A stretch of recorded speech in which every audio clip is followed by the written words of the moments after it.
A young black student named Elijah Carter walked quietly through the gates of Jefferson High, hoping that this would be the school where he could finally complete his senior year in peace. After 3 school transfers and the painful experiences of the past, all Elijah wanted was to blend in, stay invisible among the busy hallways filled with students, and leave with a diploma in hand.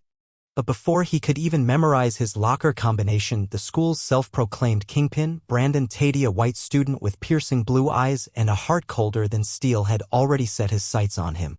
Brandon's campaign against Elijah began like it always did, with new faces.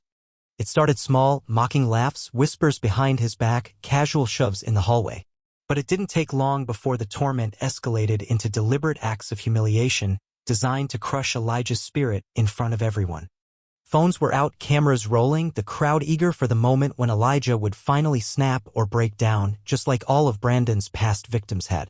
What Brandon didn't know, what none of them knew, was that Elijah Carter was not the easy target they assumed he was. He wasn't just a quiet transfer from Chicago.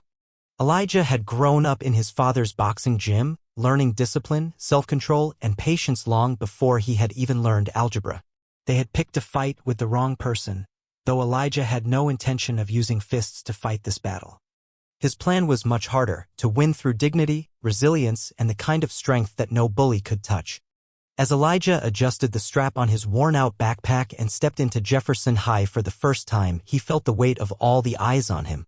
His skin a rich, warm brown stood out in the mostly white school. He could already hear the murmurs. "Who's that? Another one from the city? Bet he won't last the semester."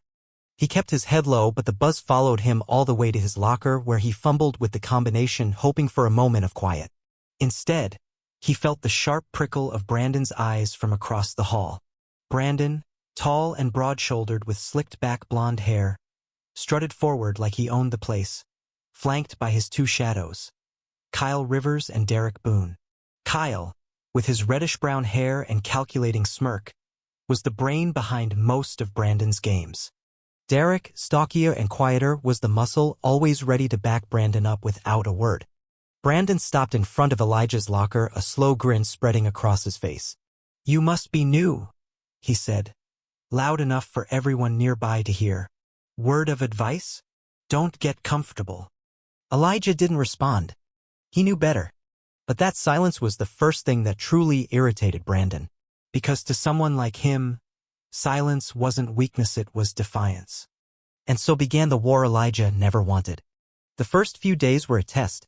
Kyle accidentally knocked Elijah's books to the floor between classes. Derek happened to slam doors in his path.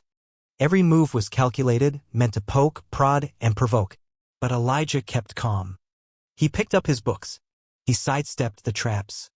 He never gave them the reaction they wanted. The more Elijah remained silent, the more determined Brandon became. Because Brandon Tate wasn't used to resistance. He was used to compliance. He ruled Jefferson High with an iron grip, and Elijah's refusal to play his game was, in Brandon's mind, the worst kind of insult.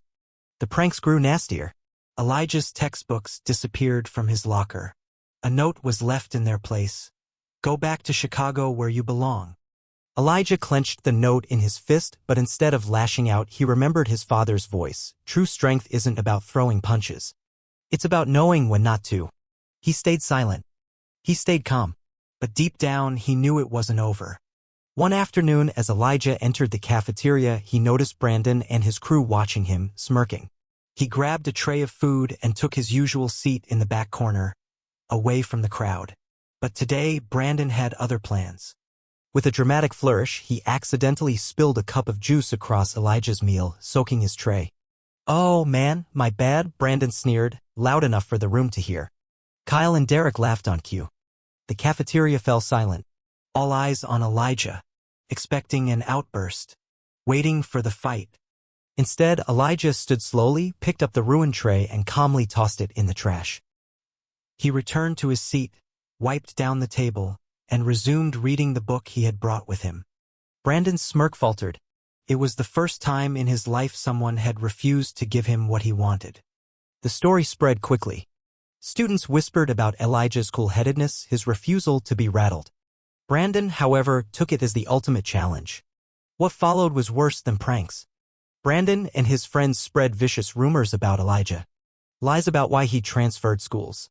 Stories about violent fights back in Chicago. Fabricated tales of police reports and hospitalizations. The stories grew uglier each time they were retold, painting Elijah as dangerous, unstable. But Elijah stayed silent, because Elijah knew something Brandon didn't. He knew where unchecked anger could lead. He had seen it before. In Chicago, at his last school, there had been another bully, Tyler Grant. Elijah had tried to ignore him at first, but Tyler pushed too far. One brutal afternoon, Tyler's words cut so deep that Elijah snapped. He fought back. Hard. Tyler ended up in the hospital, and Elijah was forced to transfer schools. His record forever marked by that one moment of lost control. It was a mistake Elijah swore he'd never make again. At Jefferson High, he refused to give Brandon the satisfaction of breaking him. But the pressure was mounting, and Elijah felt it every day like a weight pressing down on his chest. Finally, the challenge came. A note taped to Elijah's locker: "Meet me on the football field after school. Unless you're too scared. Brandon." The rumor spread through the hallways like wildfire. Students whispered, "Is Elijah going to show?